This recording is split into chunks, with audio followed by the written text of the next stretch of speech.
오늘 12월 마지막 주일, 이런 주일이 올까 그렇게 생각했는데 이렇게 마지막 주가 왔습니다. 한 해 동안 생각해 보니까 제가 3월 15일 주일부터 시작해서 오늘 10일 마지막 주니까 시간은 많지 않은데 한 20년 목회한 같은 그런 기분이 많이 들었습니다. 그런데 뭐 저보다도 우리 성도님들께서 더 그런 마음들이 많이 있을 줄 압니다. 참 많이 힘든 거 어려운 가운데도 교회를 기도로서 지키고 봉사하며 지키고 선교하며 지키고, 그래서 곳곳에 손길이 다 있고 새벽마다 문을 열고 부흥마다 주일마다 섬기시고 또 섬김 자리에 다 계셔서 우리 교회가 이렇게 아름답게 세워진 것 정말 감사드립니다. 오늘 한 해 동안 수고 많이 하셨습니다. 그래서 제가 특별히 여러분 말씀을 드려서 감사드린다는 말씀을 이 자리 빌어서 말씀드리겠습니다. 하나님께서 제일 기뻐하신 일은 찬양입니다. 아까 우리 연주팀이 연주하면서 그냥 연주만 하려고 했는데 갑자기 감동이 이 찬양 하나 부르고 말씀을 드려야되겠다 싶은 생각이 들어서 오신실하신 주, 우리 가사의 생각하면서 한번 찬양 드리겠습니다. 하나님께서 우리 교회를 기가 막힌 모습으로 인도하셨습니다. 신실하신 모습으로 인도하셨습니다. 한번 이 찬양 같이 한번 드리겠습니다. 하나님 한 번도 나를 실망시킨 적 없으시고 언제나 공평과 은혜로 나를 지키셨네. 오 신실하신 주님, 오 신실하신 주, 오 신실하신 주, 내 너를 떠나지도 않으리라, 내 너를 버리지도 않으리라 약속하셨던 주님, 그 약속을 지키사 이후로도 영원토록 나를 지키시리라 확신하네.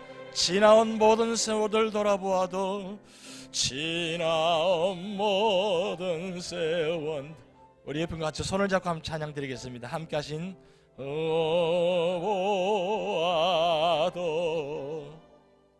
그 어느 것 하나, 그 어느 것 하나 주의 손길 안 미친 것 전혀 없네. 아멘. 오 신실하신 주, 오 신실하신 주, 내 너를 버리지도 않으리라, 내 너를 버리지도 않으리라 약속하셨던 주님, 그 약속을 지키사 아멘. 이후로도 영원토록 나를 지키시리라 확신한 오 신실하신 주, 오 신실하신 주님, 오 신실하신 주, 오 신실하신 주, 내 너를 보라지도 않으리라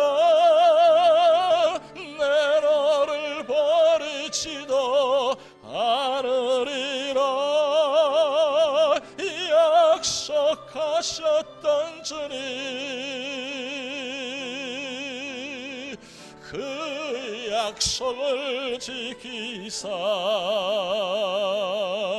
이후로도 영원토록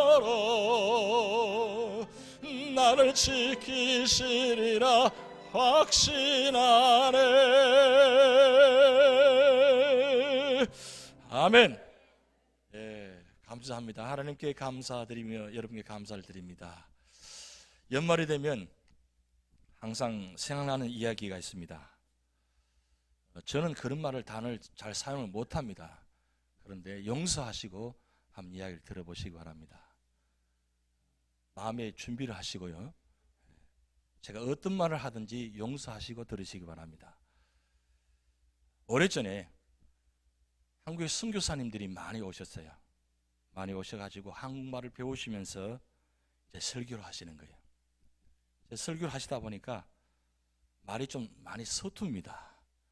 그래서 붙여야 될 단어와 붙이지 않을 단어가 때로는 붙기도 하고 떨어지기도 해요. 이렇게 선교사님이 이렇게 설교를 시작합니다. 친애하는 교우 자매 여러분, 오늘 망년의 예배를 드립니다. 이 밤이 지나면 2년이 가고 새년이 옵니다.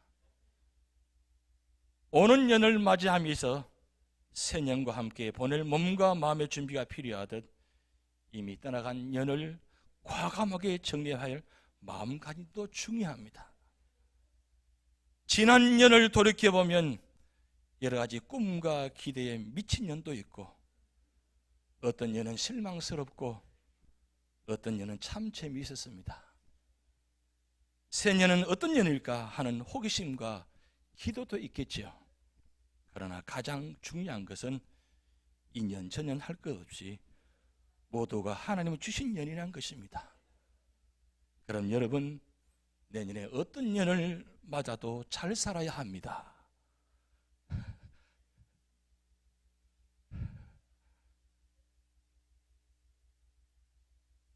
굉장히 의미 있는 설교입니다.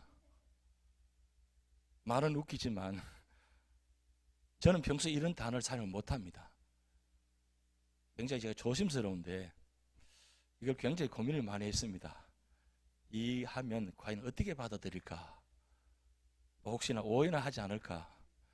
그런데 여러분 들어보시니까 의미가 있죠. 2년 전년 할 것 없이 다 중요하다. 하나님 안에서 그녀는 중요하다. 여러분, 우리 삶의 자리마다 그저 허투루게 지나가는 모습이 어디 있겠습니까? 왜냐하면 그때그때마다 하나님께서 우리 삶을 인도하시기 때문입니다. 그래서 오늘 여기까지 인도하신 그 하나님의 은혜, 그 에베네셀 하나님입니다. 과거에 우리 교회 모습, 우리 가정의 모습, 참 여러 가지 아픔도 많이 있었고 현재 여전히 그런 모습도 있습니다만, 그러나 그때그때마다 하나님께서 기가 막힌 모습으로 은혜로 인도하신다 사실입니다. 그 하나님, 우리가 어떤 하나님입니까? 신실하신 하나님이십니다. 신실하시다는 것은 변치 아니하시고 조금도 달리하지 아니하시고 바꾸지 아니하시고 언제나 여전히 내 모습이 어떠하든 상관없이 그저 일편단심으로 사랑하기로 작정하시고 축복하시기로 작정하시고 은혜를 주시기로 작정하시고 우리 삶을 여기까지 인도하시는 하나님, 가만히 되돌아보면 내가 주님 뜻대로 주님 받은 은혜, 주님 받은 직분 제대로 사실 다 감당하지 못하였음에도 불구하고 하나님은 한마디도 왜 그렇게 했냐고, 어떻게 그럴 수 있냐고, 왜 이 자리에 나오지 않았냐고, 내가 그렇게 준비했는데 왜 나오지 않았냐고 한 말씀도 야단치지 아니하시고 말씀하지 아니하시고 꾸짖지 아니하시고 언제나 침묵하시면서 기다리시는 그 주님의 은혜, 에베네셀의 은혜, 그 은혜로 오늘 여기까지 인도하셨습니다. 오늘 한국에 2015년도 결론을 지으면서 교수님들이 교수신문에 사자성어를 하나로 정했는데 그게 뭐냐 하면 혼용무도라고 했습니다. 세상이 온통 어지럽고 무도하다.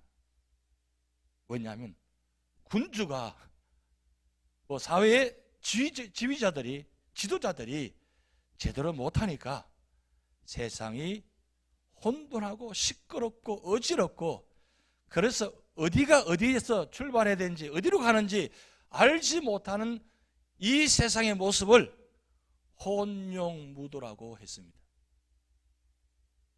여러분, 과연 세상만 그런 것 같습니까? 우리 신앙생활은 어떻습니까? 남을 탓하고 남을 비방하고 비판하고 남을 손가락질하고 자기 자신은 되돌아보지 않으면서 혼용무도하는 말을 쓴다고 쓸 수 있겠습니까? 사실은 함부로 쓸 수 없는 단어입니다. 왜냐하면 누구나 다 그런 책임이 있기 때문입니다. 거기에서 책임의 자유함이 없습니다. 누구나 다 함께 책임을 져야 될 사람들이 있습니다. 지금까지 지내온 것 주님의 크신 은혜라. 한이 없는 그 크신 사랑 말로 할 수 없도다. 여러분, 우리 삶의 자리마다 한순간도 주님께서 인도하지 않았다면 그때그때마다 개입하셔서 말씀으로 은혜로 인도하시고 우리 사업장, 우리 가정, 우리 자녀들 구름 기둥과 불 기둥을 인도하지 않았다면 오늘 이 자리에 있을 것 같습니까? 아닙니다. 많은 사람들이 착각하며 살아갑니다.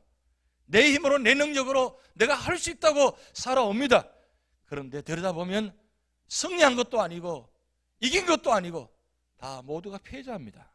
그런데 자기는 승자라고 합니다. 그리고 그게 끝나지 않고 남에게 비판합니다. 왜 이랬냐고, 당신 때문에, 너 때문에 이렇게 되었다고 이야기하는 것이 우리의 모습들입니다. 그런데 그럼에도 불구하고 하나님은 그것을 개의치 아니하시고 언제나 신실하시게 인도하신 그 하나님 은혜, 그 은혜가 바로 에베네셀 하나님입니다. 지금 사무엘이 선지자로 세움받아서 선지자로 활동하는 가운데 이스라엘 나라가 온통 우상으로 섬깁니다. 그런데 결국 어떤 역사까지 나타났냐면 법궤를 블레셋 군대에 빼앗겨 버렸습니다. 블레셋에 빼앗겼다는 자체는, 법궤를 빼앗겼다는 자체는 이미 하나님께서 모든 것을 놓아버렸다는 뜻입니다. 하나님께서 이스라엘을 버리셨다는 뜻과 같습니다. 어떻게 법궤를 이방인 블레셋 군대에 빼앗길 수가 있습니까? 그토록 이스라엘 군대가, 이스라엘 나라가 우상을 섬기면서 그와 같은 모습이 되었다는 거예요. 그래서 사무엘 선지자가 미스바에 온 나라를 다 모았습니다. 다 모아가지고 미스바에서 구국기도를 엽니다. 우리가 회개하자. 이대로는 우리는 더 정말 비참하게 더 멸망할 것이다. 법궤가 빼앗을 정도가 아니라 우리 나라가 망할 지경이다. 다시 우리가 회개하고 죽게 돌아오자. 그래서 사무엘 선지자 중심에서 모든 이스라엘 백성들이 이 미스바에 모여서 구국성회에 특별 기도회를 하고 있는 겁니다.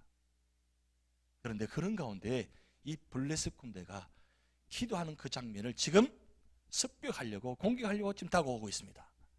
그 소식을 들었습니다. 그러니까 이 야단을 났습니다. 이스라엘 사람들이 야, 이거 우리 죽게 되었다. 그래서 사무엘 선지자에게 특별히 부탁합니다. 특별히 기도해달라고. 사무엘 선지자가 기도하는 가운데 하나님께서 큰 우레를 발하여서 블레셋 군대를 초토화시켜 버립니다. 손 하나 대지 않고. 그래서 하나님께 은혜를 감사하면서 이 사무엘 선지자가 미스바와 센사에다가 돌을 하나 놓으면서 도움의 돌, 하나님께서 여기까지, 여호와께서 여기까지 우리를 도우셨다. 그래서 에벤에셀이라고 했습니다.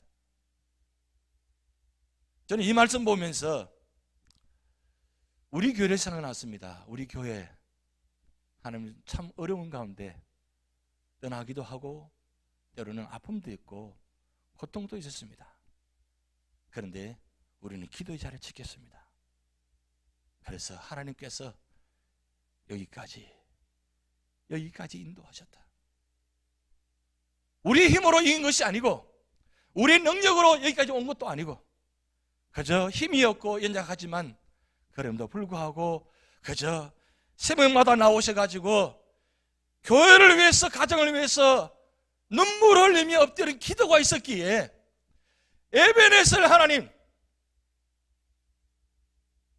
에베네셀 하나님, 그 은혜가 우리 교회의 축복으로 이루어지는 사실입니다. 여러분, 우리가 한 가지 아실 것은 한 가지 방법밖에 없습니다. 어떤 어려움을 당한다 할지라도 어떤 상황 가운데 할지라도 우리는 엎드리기만 하면 됩니다. 엎드리는 순간에 하나님은 역사하십니다. 여러분, 걱정을 염려를 하지 마시기 바랍니다. 걱정 염려하는 대신에 기도의 자리에 지키시기 바랍니다. 기도하면, 내가 걱정하는 대신 내가 기도하면 기도하는 그 순간에 하나님은 모든 것을 합력하여 선을 이루시는 분입니다. 그 은혜는 처음 했습니다. 그런데 에베네셀 이 하나님 단어 속에는 두 가지 의미가 더 포함됩니다. 무슨 뜻이냐면 여호와 삼마라는 의미가 들어가 있습니다. 에스겔 48장 35절 말씀이 나타나는데, 바벨론 포로 가운데 에스겔 선지자가 환상 중에 이 70년간 포로 가운데 정말 앞이 막막하고 10년도 아니고 20년도 아니고 70년 동안을 그냥 막막한 가운데 하나님께서 이 남유다 백성들 후손들을 남은 자를 보호하시기 위해서 그 포로 생활, 그 바벨론 현장 속에서도 하나님이 거기에 계셨다. 그래서 여호와 삼마, 여호께서 거기에 계시다. 그 바벨론 포로 현장 속에서도 거기에 계셨다는 거예요. 하나님은 어디 가든 우리는 거기에 계십니다. 이는 현재성입니다. 에베네셀 하나님은 과거적인 이야기입니다. 과거 지금까지 인도하신 그 과거의 은혜, 이 여호와 삼마의 은혜는 현재의 은혜입니다. 현재 우리 삶 속에 고난과 역경이 있다 할지라도 하나님은 거기에 구체적으로 함께 계십니다. 여러분, 지금 삶의 자리가 형편이 힘들고 어려운 가운데 계십니다. 그렇지만 하나님은 그 형편과 어려운 가운데도 함께 계십니다. 왜냐하면 여호와 삼마의 은혜가 있기 때문입니다. 그리고 세 번째는, 더 놀라운 사실은 마태복음 1장 23절 말씀에 하나님께서 위에만 계시는 것이 아니라 이 땅에 친히 오셔서 우리와 함께 하시기 위해서, 영원토록 함께 하시기 위해서 임마누엘 하나님이라고 말씀하셨습니다. 말씀만 하지 아니하시고 임마누엘 하셨습니다. 그분이 바로 예수 그리스도십니다. 예수 그리스도가 우리와 함께 하시는데 언제까지? 영원토록 함께 하신다. 그래서 마태복음 28장 20절 말씀 보면 내가 세상 끝날까지 너희와 항상 함께 하리라 말씀했습니다. 여러분, 하나님이 우리와 함께 계시는데 언제까지? 영원까지. 미래적인 말씀입니다. 2015년도에 인도하신 그 하나님 은혜, 여기서 끝나는 게 아닙니다. 지금도 ING, 우리 장로님들이 정적당회하러 1박 2일 산에 올라갔을 때에 한 장로님이 여러 가지 밤새워 이야기하는 가운데 뭐 지나간 이야기도 하고 하여튼 다 내놓고 이야기 다 했습니다. 이제는 우리 장로님도 그 이야기 안 하실 거예요. 이제 과거 이야기는. 우리 성도님도 과거 이야기는 이제 안 하셔도 될 것 같아요. 왜냐하면 다 끝났기 때문입니다. 아직도 ING입니까? 그 모든 건 다 지난 거예요. 근데 뭐가 ING냐? 하나님의 역사가 지금 ING 하고 있다는 거예요. 그때 우리가 모든 장로님들 함께 정말 감동받았어요. 이 ING는 단어가 얼마나 중요한가. 현재 진행형입니다. 현재 진행형 무슨 뜻입니까? 하나님의 역사가 지금 진행하고 계신다는 거예요. 언제까지요? 영원까지, 주님 오시는 그날까지 우리 교회와 우리 가정에, 여러분 삶의 자리마다, 여러분 사업장마다, 직장마다 영원토록 함께 하실 것입니다. 그것이 바로 임마누엘 하나님이세요. 임마누엘. 일반적으로 1월달 되면 대체적으로 이상주의자가 됩니다. 뭔가 꿈을 갖고 시작합니다. 그런데 6월달쯤 되면 현실주의자로 바뀝니다. 왜 그랬습니까? 해보니까 이거 만만치 않거든요. 그래서 바꿉니다. 그리고 12월 달 되면 허무주의자가 되어버립니다. 아, 허무하다. 어떻습니까? 여러분 허무하십니까? 일을 따라 그렇게 계획 세우는데 지금 지나가 보니까 이루어졌습니까? 물론 이루어진 일도 있고 현재 진행도 있을 것입니다만은 우리 인간의 일은 항상 그렇습니다. 이상주의로 실행하다 보면 가다가 현실주의가 되고 마지막은 허무주의로 끝나버립니다. 그런데 하나님의 일은 그저 그렇게 끝나지 않습니다. 하나님의 일은 시창나창입니다. 이 무슨 말인가 생각하시는데, 시작도 창대하고 나중도 창대하다. 여러분 이거 돌아보면 여기 말씀이 있습니다. 시창남이 시미나창이 있어요. 시작은 미약하나 나중은 창대하리라. 성경에 많은 인물들을 세워서 그렇게 말씀을 보여주고 있습니다. 그런데 과연 우리 삶은 어떤 모습입니까?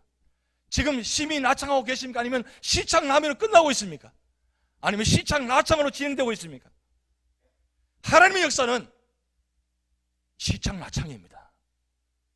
왜냐하면 성경에 창세기에 시작을 창대하게 시작하셨습니다. 그런데 요한계시록 22장에는 천국의 시창나창으로 끝나고 계세요. 이게 하나님의 역사예요. 하나님의 자녀들은 하나님 주신 약속을 붙들고 살아가면 언제 어느 상황 가운데도 하나님은 이와 같은 모습으로 은혜 채워주십니다. 이게 바로 하나님의 은혜예요. 우리의 시간은 일반적으로 카이로스 크로노스 시간이라고 합니다. 이 크로노스 시간은 일반적인 시간적인 이야기입니다. 그런데 카이로스 시간은 하나님의 시간입니다. 하나님의 시간인데 이 하나님의 시간대가 얼마나 중요한지 몰라요. 우리 삶 속에 나타나는 모습이 그냥 이루어지는 게 아니에요. 여러분 저 그런 모습 보면 이탈리아 북부 토라노 박물관에 이 조각상인데 이름이 카이로스 상입니다. 이 기후가 신이에요. 이런 모습 보면 좀 이상한 것 같은데 앞에 잘 보이지 않을 것 같지만 머리는 앞머리가 깁니다. 그런데 뒤에는 머리가 없어요. 머리가 대머리입니다. 근데 앞머리는 길어요. 그리고 등 뒤에는 날개가 펴져 있고 발에를 보면 날개가 달려 있습니다. 이상한 것 같죠? 근데 앞에 보면 손에 저울추가 달려 있고 칼이 있습니다. 이게 무슨 뜻이냐? 이 기회라는 겁니다. 기회가 있을 때 바로 뭐요? 잡아라는 거예요. 기회는 지나가면 머리를 잡을 수가 없어요. 왜? 대머리이기 때문에. 잡지를 못하잖아요. 대머리니까. 그런데 앞머리는 길어요. 왜 깁니까? 누구든지 기회가 주어지면 잡으라는 거죠. 근데 이 기회를 놓치면 지나가면 잡을 수가 없다는 거예요. 그런데 왜 날개가 달렸냐? 신속히 지나간다는 거예요. 이 기회는 그저 우물쭈물하게 멈춰있다가 나 잡아봐 이렇게 하는 거 아니라는 거예요. 신속히 지나간다는 거예요. 날개와 발이 달렸다는 거예요. 날개가. 그리고 앞에 저울추가 있는데 저울추 칼이 있는데 저울추는 이게 어떤 일인가 판단하고 그리고 한 번 결정하면 칼로 통해서 신속히 결단하는 뜻이에요. 이게 주는 의미가 큽니다. 여러분 시간대에 현재 여러분 모습 어떤 모습입니까? 어떤 기회를 주어지고 있습니까? 기회가 주어질 때에 여러분 잡으셔야 됩니다. 그 기회가 무슨 기회냐? 은혜 받은 기회 때 잡으시라는 거예요. 세상의 물질 잡으려고 세상을 잡으려고 몸부림치며 잡아봤지만 잡고 보니까 아무것도 아니었어요. 일장춘몽이 되어버렸습니다. 그런데 하나님이 주신 기회에 그때 주신 기회를 이건 나에게 주신 기회다 생각하고 잡으면 그 잡은 기회가 내게는 축복이 된다는 말씀입니다. 하나님께서 우리 교회를 통해서 많은 시간마다 예배 시간마다 기도 시간마다 때로는 어떤 선교 시간마다 여러분에게 기회를 주실 것입니다. 2016년도에 그 기회가 올 때에 이건 내게 주신 기회다 하고 붙잡으셔야 돼요. 붙잡으셔야 은혜 받습니다. 축복 받습니다. 그 순간을 놓치지 말라는 거예요. 2015년처럼 그렇게 살다가 그렇게 가서는 안 된다는 말씀입니다. 왜냐하면 하나님은 우리를 그냥 그렇게 놓아두시면 절대 안 하기 때문입니다. 2015년도 마지막 주일입니다. 마지막 주일 우리가 생각하면서 여러분 우리의 미래는 어떤 모습이라 생각되십니까? 2016년도 어떤 모습으로 다가올 것 같습니까? 분명한 사실은 은혜로 다가오신다는 사실입니다. 하나님 구름 기둥 불 기둥으로 인도하신다는 사실입니다. 그렇지만 우리가 먼저 하나님이 기뻐하시는 삶을 사셔야 됩니다. 하나님 기뻐하실 일이 무엇인가? 그것을 기도하며 준비해야 된다는 사실입니다. 여러분 한국의 서울에 있는 가장 큰 교회 중에 한 교회인 충현교회에 오래전에 목회하신 신성종 목사님 계십니다. 이 목사님이 70에 은퇴하셨는데 70세가 지나서 어느 날 꿈을 꾸는데 8일 동안 하나님께서 천국으로 인도하시는 모습을 보았습니다. 그래서 그 꿈을 꾸고 난 다음에 책을 내놓으셨는데 내가 본 천국과 지옥, 그 책을 내놓으셨어요. 근데 그 책의 내용 중에 이런 내용입니다. 하나님께서 내게 이런 기가 막힌 꿈을 꾸게 하셨는데 무슨 이유가 있을까? 무슨 뜻이 있을까? 고민하다가 내가 마지막 이렇게 보여주신 건 하나님께서 기뻐하시는 일을 하게 하려고 그런 뜻이구나. 그런데 천국 가보니까 천국에도 여러 가지 단계가 있는데 제일 좋은 자리, 제일 앞자리에 선교사님들을 선교하다가 순교하신 분들이 제일 앞자리에 앉아있고, 그 다음 교회를 열심히 충성하시다가 돌아가신 분들이, 순교하신 분들이 그 다음 자리에 앉아요. 이런 모습을 다 보여주신 거예요. 그래서 이 목사님이 내가 나이가 들었지만 이대로 안 되겠구나. 내가 지금까지 목회한다고 했지만 70년 목회하는 가운데 들어보니까 내가 정말 천국 가면 내가 어느 자리가 될까? 막 궁금한 거예요. 그래서 결심한 것이 70대 중반에 캄보디아 선교사를 가지고 결단하시고 가신 거예요. 거기 가셔가지고 이 선교사의 사명을 감당합니다. 그런데 기자가 이 목사님께 질문합니다. 정말 천국을 보았습니까? 정말 천국을 보았습니까? 그 말을 하니까 이 목사님께서 답하신 내용입니다. 이 말씀입니다. 내가 천국 보았기 때문에 이 자리에 있다고. 천국을 보지 않았다면 내가 여기 와서 할 위인도 아니고 그런 못할 제목도 아니라고. 천국을 보았기 때문에 내가 이 자리에 와서 이렇게 섬기고 있다고. 저는 그 내용을 보면서 굉장히 중요한 의미가 있다는 생각이 듭니다. 2016년도 앞으로 살아가는 동안 여러분 두 가지를 꼭 기억하시기 바랍니다. 천국의 소망을 가지시기 바랍니다. 천국의 소망을 가진 자는 어떤 삶 속에도 어떤 환경에서도 좌절하지 않습니다. 절망하지 않습니다. 왜냐하면 천국을 바라보기 때문입니다. 두 번째는 하나님이 기뻐하신 일을 결단하시기 바랍니다. 지금 거의 80세가 되셨어요. 그분이 지금 캄보디아에서 열심히 선교하고 계십니다. 여러분 지금 이 나이에 내가 뭘 하겠냐고 하신다고 생각하지 마시기 바랍니다. 이제는 일남 선교, 이남 일녀 선교 되기 때문에 이제는 열심히 선교하시면 마음 맞습니다. 지금 이때 우리가 할 일은 무엇입니까? 하나님 기뻐하신 일이에요. 하나님 기뻐하신 일이라면 어떤 자리로 찾아가시기 바랍니다. 그래서 여러분의 마음과 뜻과 정성을 다 모아서 헌신하시기 바랍니다. 그러면 하나님께서 기뻐하신다는 거예요. 한번 지금까지 살아오면서 한번 마음껏 웃으시면서 저를 바라보면서 나를 바라보면서 도저히 웃을 수 없는데 그저 마지막 소원은 하나님 기뻐하시는 그 얼굴 한 모습 보기 위해서 마지막 여러분 삶의 자리에 계시면 그래도 그 마지막 한 모습 보면서 감동받으셔가지고 그렇지 이렇게 한 말씀 할 수 있는 하나님께 감동을 시켜드리는 그런 한 해가 되시기 바랍니다. 하나님은 에베네셀 하나님 되십니다. 그리고 여호와 삼마의 하나님이십니다. 그리고 여러분 영원토록 인도하시는 임마누엘 하나님이십니다.